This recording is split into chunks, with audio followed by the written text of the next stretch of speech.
আসসালামু আলাইকুম শিক্ষার্থী বন্ধুরা, এসটিএমএল বাংলা ভিডিও টিউটোরিয়ালে আপনাদেরকে স্বাগতম। আজকে থেকে আমরা এসটিএমএল এর উপরে একটি পূর্ণাঙ্গ সিরিজ শুরু করতে যাচ্ছি। সেক্ষেত্রে প্রথমেই আমি একটি ফোল্ডার করে তার ভিতরে আমার প্রয়োজনীয় ফাইলগুলো রাখবো। সেজন্য মাউসের রাইট ক্লিক করে নিউ থেকে ফোল্ডার, আর এই ফোল্ডারের নাম দেবো আমি এসটিএমএল।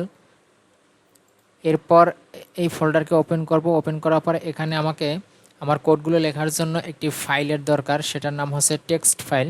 আর এই টেক্সট ফাইল নেওয়ার জন্য মাউসের রাইট ক্লিক করে নিউ থেকে টেক্সট ডকুমেন্ট নামে যে অপশনটা আছে এখানে ক্লিক করার পর চলে আসবে একটি টেক্সট ডকুমেন্ট .txt ফাইল। তো .txt আপনার কম্পিউটার নাও আসতে পারে, সেক্ষেত্রে ভিউ থেকে ফাইল নেম এক্সটেনশন এটাকে টিকমার্ক দিয়ে দিবেন। আমি যদি এখন এই টিকমার্কটা উঠিয়ে ফেলি তাহলে দেখেন আমার এখানে .txt এই ফাইল নেম এক্সটেনশনটা নাই। এর জন্য আবার যদি আমি নিয়ে আসতে চাই ভিউ থেকে ফাইল নেম এক্সটেনশনে ক্লিক করার পর আবার চলে আসলো এখানে। তো এটার নাম দেবো আমি index.html। .txt পরিবর্তে .html আর নিউ টেক্সট ডকুমেন্টের পরিবর্তে ইন্ডেক্স লিখবো আমি। অন্য কিছু আপনি যা ইচ্ছা তাই লিখতে পারেন, সমস্যা নাই। আপনি যা লেখেন .txt এখানে .html এটা আপনাকে লিখতে হবে বাধ্যতামূলক। বাকি এখানে আপনি নিউ টেক্সট ডকুমেন্টের পরিবর্তে আপনি ইন্ডেক্স লেখেন, প্রজেক্ট লেখেন, আপনার নাম লেখেন, যা ইচ্ছে তাই লিখতে পারেন। রাইট ক্লিক করে রিনেম থেকে এটার নাম পরিবর্তন করব। কন্ট্রোল-A দিয়ে পুরোটাকে সিলেক্ট করার পরে এটার নাম দেবো আমি index.html। দেওয়ার পর আমি এটাকে বাইরে যদি আমি এটাকে ক্লিক করি তাহলে দেখেন আমার কাছে একটা অনুমতি চাচ্ছে যে আমি এটার .txt ফাইলের নাম যে এক্সটেনশনটা ছিল সেটাকে পরিবর্তন করে আমি .html এটাকে রূপান্তর করতে চাচ্ছি কিনা। আমি বলবো ইয়েস। দেওয়ার পরে এটা সেভ হয়ে গেল। তো এটার পাশে একটি গুগল ক্রোমের একটি লোগো আসছে, আর এই লোগোটা নিয়ে আসার জন্য আপনার এখানে অন্য কিছু আসতে পারে, যেরকম ইন্টারনেট এক্সপ্লোরার অথবা মাইক্রোসফট এডস। তো আপনি যদি গুগল ক্রোমের লোগোটা আনতে চান অথবা ফায়ারফক্সের, আমি যদি আপনাকে দেখিয়ে দেই, ফায়ারফক্সে ক্লিক করার পর আমার এখানে যেহেতু গুগল ক্রোম আছে তাই আমি ফায়ারফক্সটাকে আপনাকে দেখিয়ে দিচ্ছি। টিকমার্ক দেওয়ার পর ওকে দিলাম। দেখেন আমার এখানে ফায়ারফক্সের লোগোটা চলে আসছে।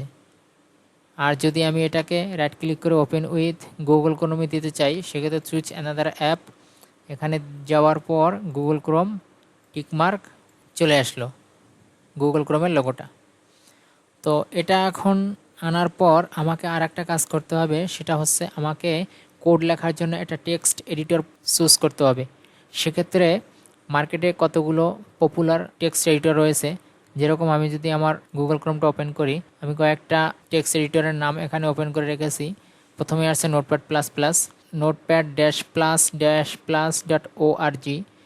এটা হচ্ছে তাদের অফিসিয়াল ওয়েবসাইট। এখান থেকে ডাউনলোড নোটপ্যাডে ক্লিক করে আপনি ডাউনলোড করে নেবেন। এটার লোগো হচ্ছে এটা।